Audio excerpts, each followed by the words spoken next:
আসসালামু আলাইকুম everybody. So এইটা একটা র্যান্ডম মিনি ব্লগ হইতে যাইতাছে, কেননা ওই দিন কলেজ শেষ শেষ হয়ে যাওয়ার পরে আমরা ভাবতেছিলাম যে কোনো জায়গায় যাব, একটা রেস্টুরেন্টে। সো তারপরেই ওরা বলতেছিল যে একটা মিনি ব্লগ বানাইতে, এন্ড আমিও ভাবলাম যে হ্যাঁ, বানানোই যায়।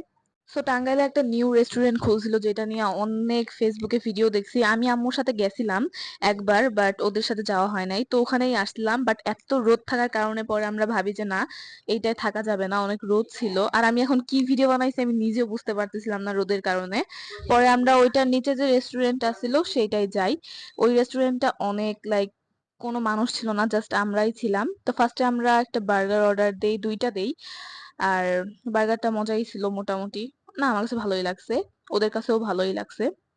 ফ্রেঞ্চ ফ্রাইও অর্ডার দেওয়া হয়েছিল, বাট ফ্রেঞ্চ ফ্রাইটা এত বাজে ছিল, মানে আমার কাছে কেমন জানি মনে হচ্ছিল যে পচা আলু এরকম গন্ধ একটা আসতেছিল। বাট শাকিরার কাছে ভালো লাগছে, আমার কাছে এতটা ভালো লাগে নাই। এন্ড এখানে sandwich, fried rice and Thai soup এগুলো অর্ডার দেওয়া হয়েছিল। থাই স্যুপটা অনেক মজা ছিল, ফ্রাইড রাইসটা অনেক মজা ছিল। জাস্ট খালি ফ্রেঞ্চ ফ্রাইটাই ভালো ছিল না, তাছাড়া সবই মজা ছিল অনেক।